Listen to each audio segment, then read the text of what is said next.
Hello there you guys, welcome to one of my videos. So Edison Cavani is already thinking about leaving Manchester United.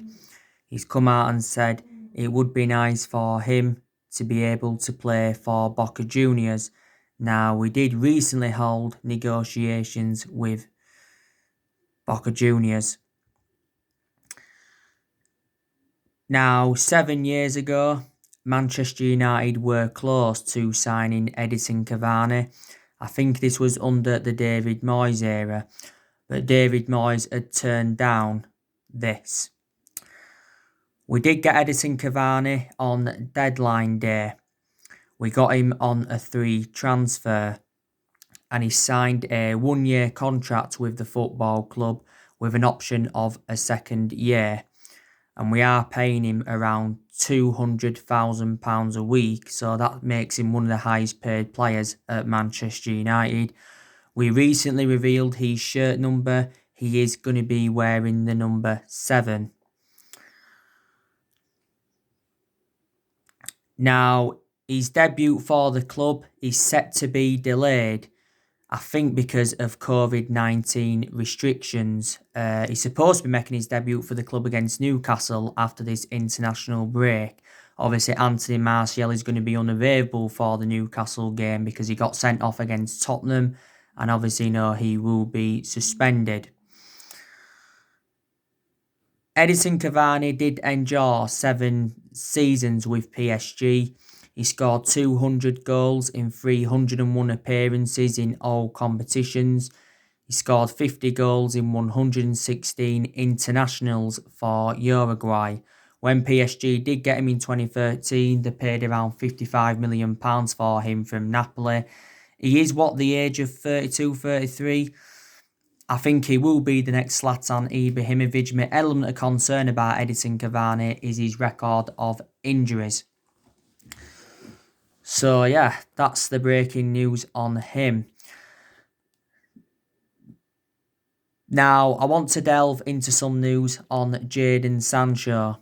So, Manchester United could still sign Jadon Sancho in the January transfer window. Now, like I updated you on my recent video, I did earlier on today, it said Jadon Sancho was one step away from making a move to Manchester United. Fabrizio Romano has revealed this until the Glazers changed the deal.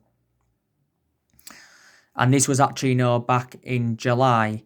He did mention that Sancho agreed personal terms with Manchester United, and it mentioned that the agent fees had been agreed, but we couldn't come to an agreement on a fee.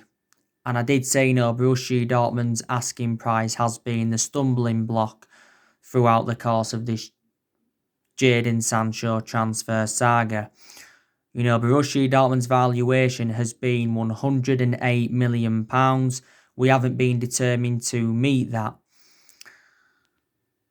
Obviously, what Dortmund have been demanding, that would obviously make Jadon Sancho our most expensive signing and the most expensive English player if we obviously would have paid what they was demanding.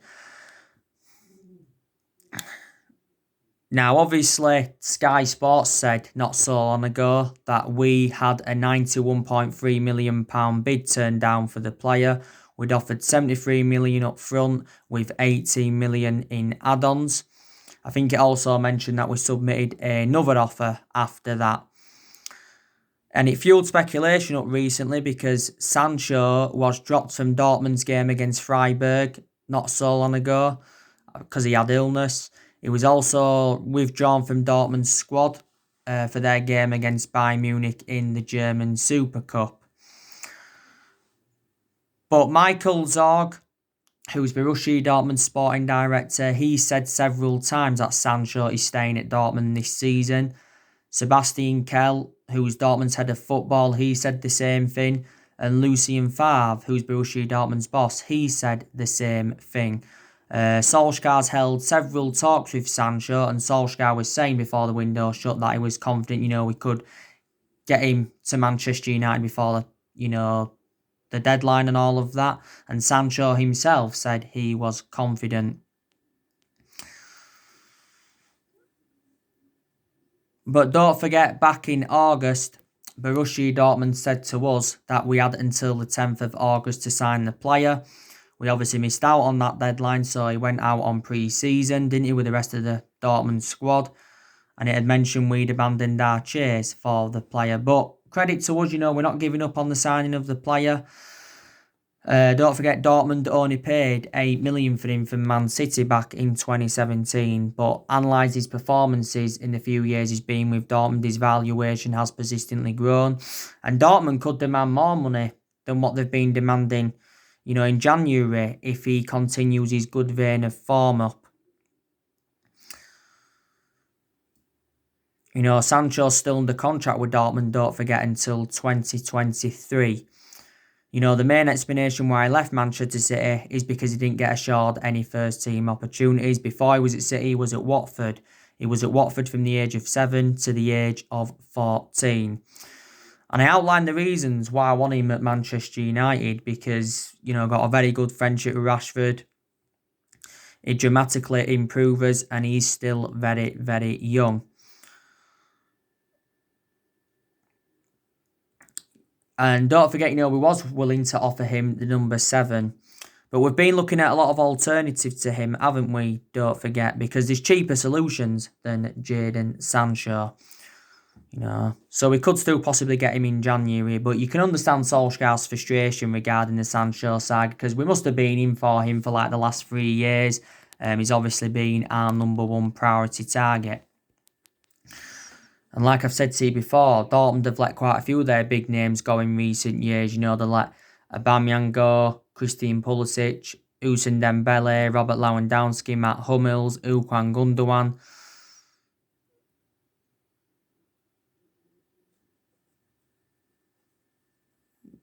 They're the players that, Dortmund have let go. So that's the latest news on him.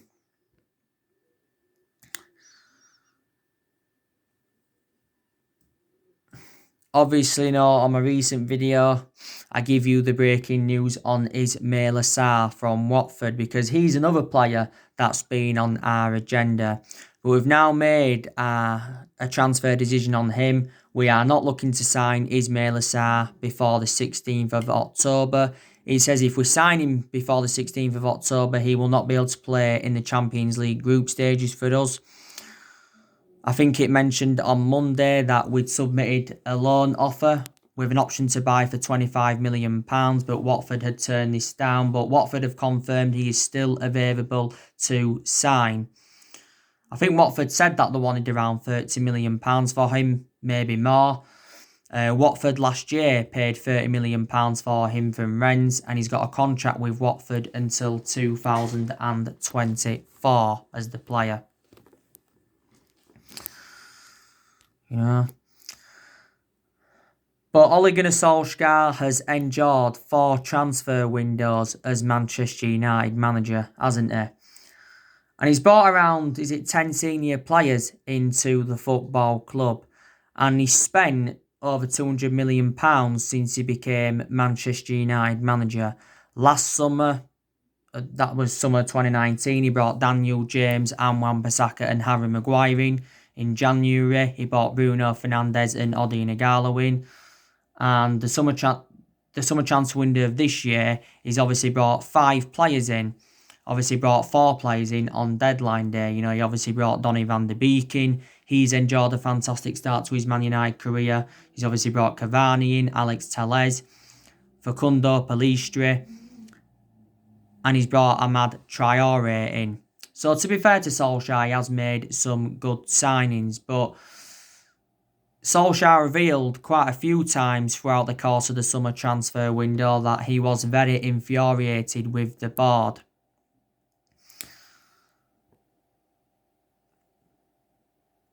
And there's a lot of Manchester United fans that are demanding the board out. I don't think Ole Gunnar Solskjaer has been backed enough as Manchester United manager, and I think he does deserve more backing. I think the managers that we've had since Ferguson retired have not been backed enough.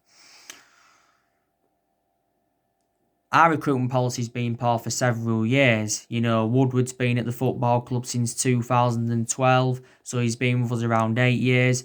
and the Glazers have been at the football club since 2005. They've been with us a good 15 years or so now. And Matt Judge, he's been at the club around 7 seasons. Matt Judge is also accountable for some of the failure of transfers. I think the biggest culprits are the Glazers, because the Glazers are the ones that recommended Woodward in, and they also recommended Matt Judge in. And the Glazers, I don't think, have got any intentions of selling the club, and they've got no intentions of getting rid of Ed Woodward.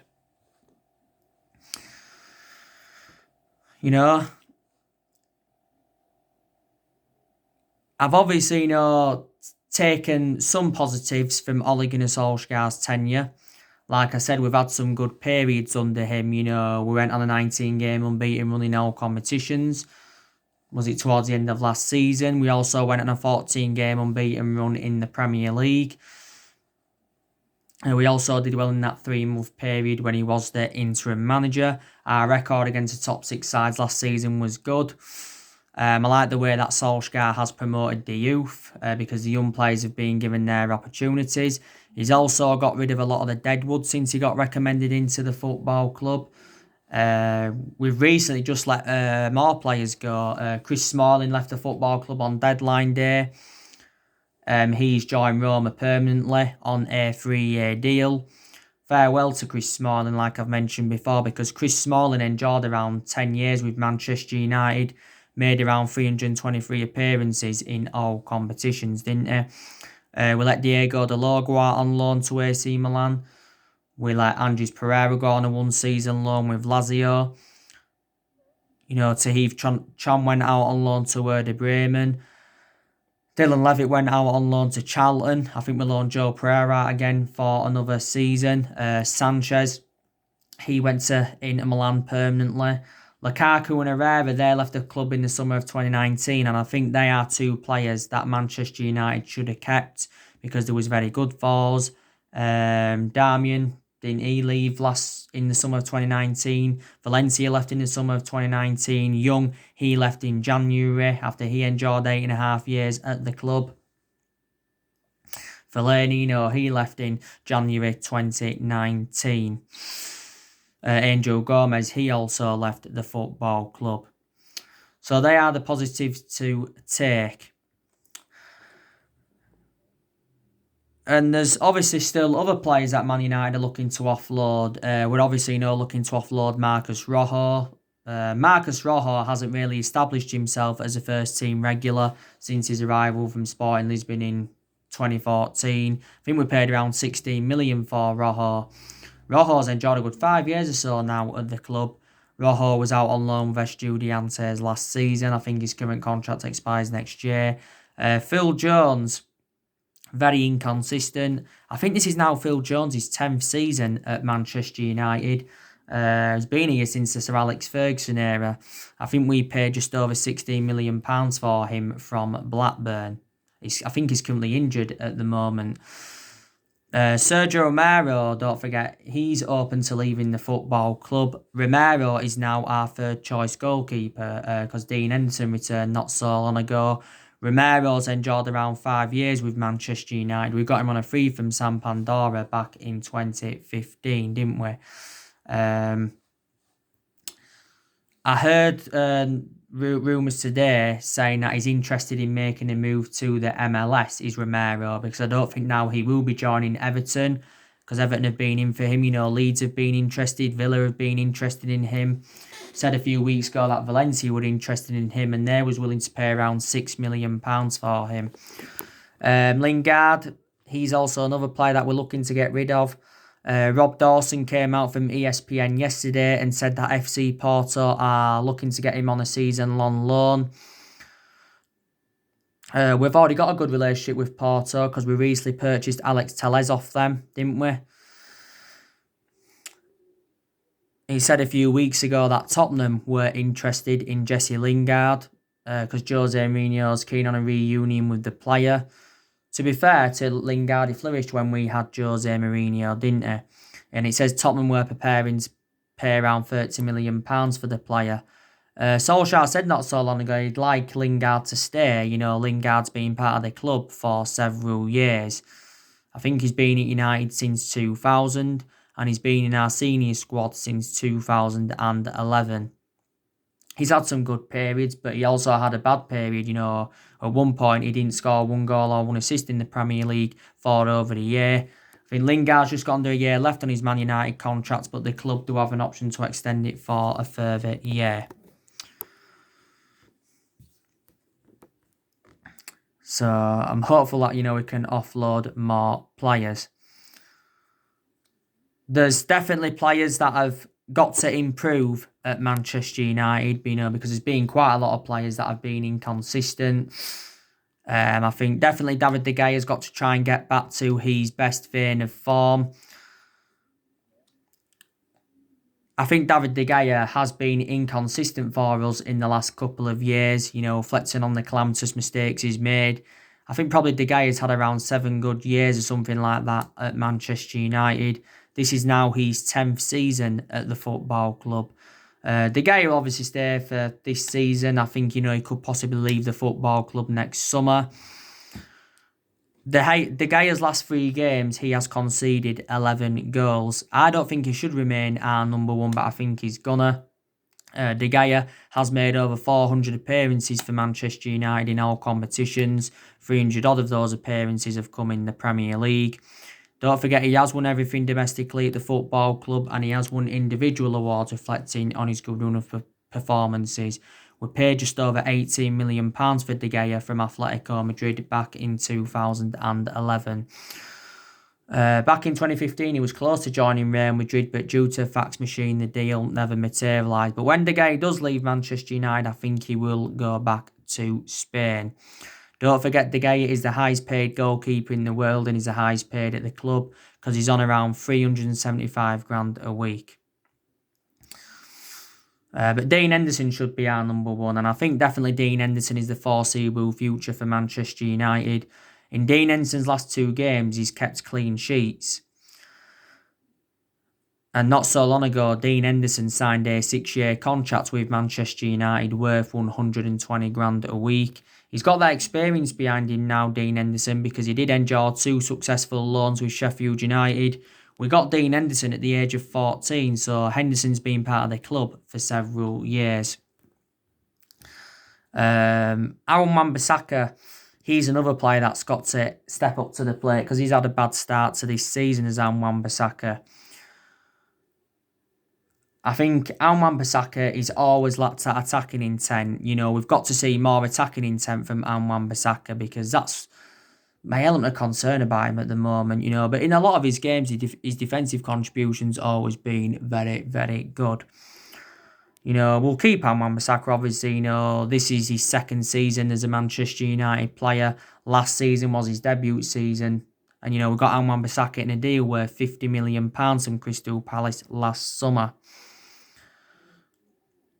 Harry Maguire, he's another player that's got to improve at Manchester United. He's had a poor start to the season. He was accountable for 2 of Tottenham's goals recently. He's had some good games as a Manchester United player. Like I mentioned on my recent video, I don't think he should remain Manchester United captain, but Solskjaer said he will remain Man United captain this season. I think we should give the captaincy to either Bruno Fernandes or Donny van der Beek, because they're the 2 that show fantastic leadership in the team. As it stands at the moment, Harry Maguire is the 2nd most expensive signing at the club and the most expensive centre-half in the world because we got him in a deal worth £80 million from Leicester. Victor Lindelof, I don't think he's good enough to represent Manchester United. Now, I won't fully criticise him, because he's had some good games, but he's also had a lot of bad games. He's had a poor start to this season. Don't forget, Lindelof was accountable for all of Crystal Palace's 3 goals in the opening day defeat, Lindelof may find game time difficult now anyway because Solskjaer confirmed that Bailly will be playing more regularly alongside Maguire. And I think Bailly is a better centre-half than Victor Lindelof. My only element of concern about Eric Bailly is that he is injury-prone. Victor Lindelof's enjoyed a good 3 years or so now at Manchester United. We obviously got him back in 2017 from Benfica for £30 million, something like that. Luke Shaw. He's had a poor start to this season. He's also got to improve. I think he had some good games last season. First part of last season, Luke Shaw was out with injury. Towards the end of last season, he sustained an ankle injury. He's injury prone, Luke Shaw. Luke Shaw's endured 6 years or so now at the club. We paid around £30 million for him from Southampton back in 2014. But obviously now Luke Shaw's no longer our first choice left back following the arrival of Alex Telles, innit?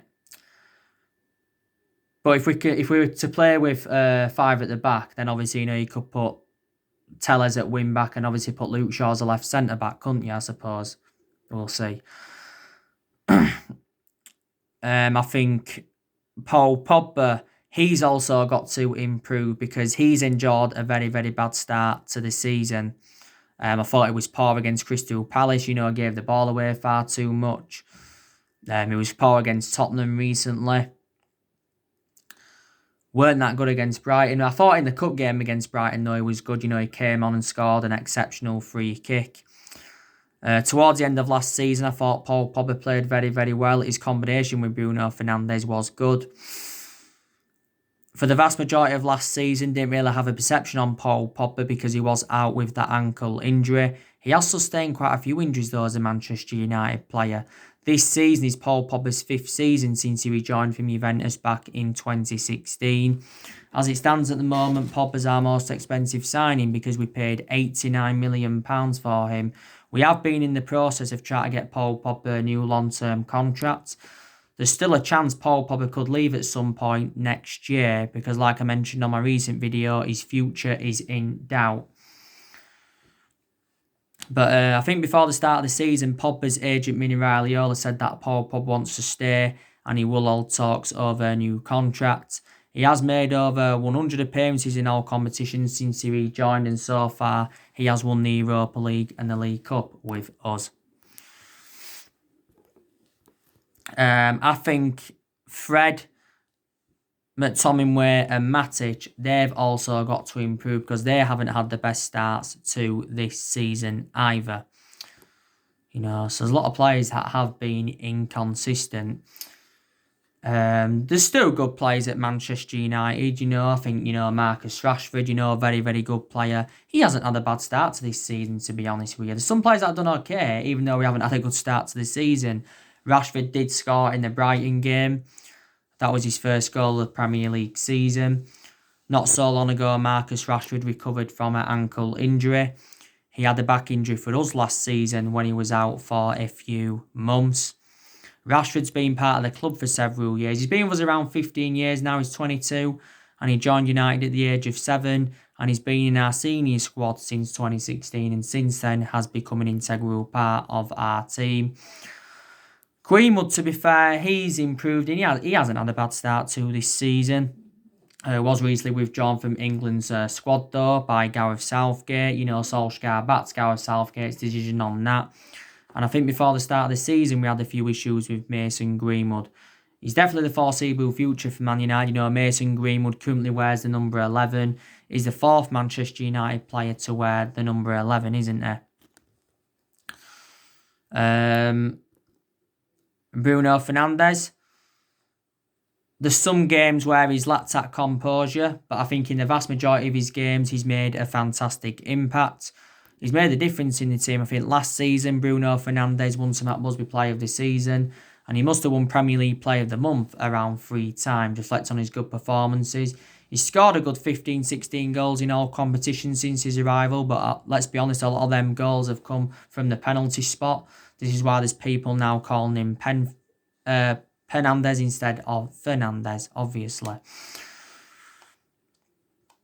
Donny van der Beek, like I've already mentioned, I think he's had a good start to the season for us. There's question marks around Solskjaer. Why has he not yet started Donny van der Beek? He's not yet made his full Premier League debut for the football club. Obviously, Donny van der Beek scored and his debut against Crystal Palace came on. We got Donny van der Beek, was it in a deal worth £40 million? He signed a 5-year deal with Manchester United with an option of a further year, and he currently wears the number 34 shirt. I think in the games Juan Mata has played in this season, he's made a fantastic impact. I know he doesn't, start a lot now, but I think, we should play him more regularly, Juan Mata. And I think he'll stay at the football club for at least this season. Don't forget he scored in the cup game against Luton in the Carabao Cup third round. He also scored in the 3-0 win against Brighton in the Carabao Cup fourth round, and he also provided an assist. I think Juan Mata's enjoyed a very good career with Manchester United. He's enjoyed 6 years or so now at the club. He's scored 50 goals, by the way, for the club in all competitions. And we paid just under £40 million for him from Chelsea back in 2014. Anthony Martial, to be fair, he hasn't had the best of starts to this season. Hasn't really had a lot of service, let's be honest. Like I said, he will provide more competition now that Cavani's here. But last season, I thought Anthony Martial was exceptional. He really, really was. And I thought he was very, very good in his debut season under the Louis van Gaal era. But Martial's enjoyed a good 5 years or so now at the club. He obviously plays in that number 9. I said, he's been very, very effective in that central position, even though it isn't his predominant position. Odin Igalo, obviously, when he's played recently, he's been inconsistent. Obviously, he does get his chances in the cup games, but obviously he doesn't get starts in the league games now because obviously Rashford's back. The main explanation we got Odin Igalo on deadline day was to get a cover up to Rashford. To be fair to Igalo, he was our top goal scorer in the FA Cup last season.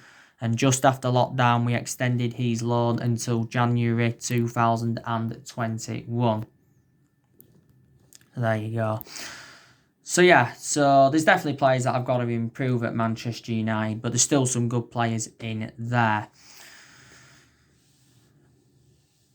Definitely Solskjaer's to blame for some of the inconsistency, because his decision-making's got to improve, because in a lot of Ole Gunnar Solskjaer's games, he's been very tactically naive. This season is Ole Gunnar Solskjaer's second full season at the football club. And I said to you, didn't I, this is a big season for him. I said before this season kicked off that he's got to exceed his expectations if he is to keep his job at Manchester United. And what will represent a good season is finishing in the top 4, maybe in the top 2 or top 3, and winning a trophy. And by the looks of things, that's not going to happen, is it? And obviously, Solskjaer fails to exceed his expectations, will get sacked as Manchester United manager. And I think he's not far away now from getting the sack.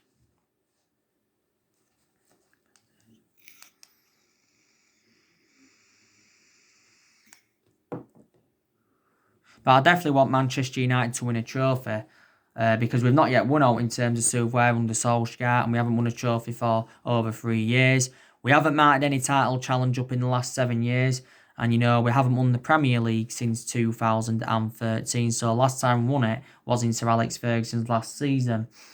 I credit Solskjaer, though, for what he did last season for us, because, to be fair, last season he exceeded most of his expectations. We obviously got to 3 semi-finals, we got qualification for the Champions League, and we also finished 3rd.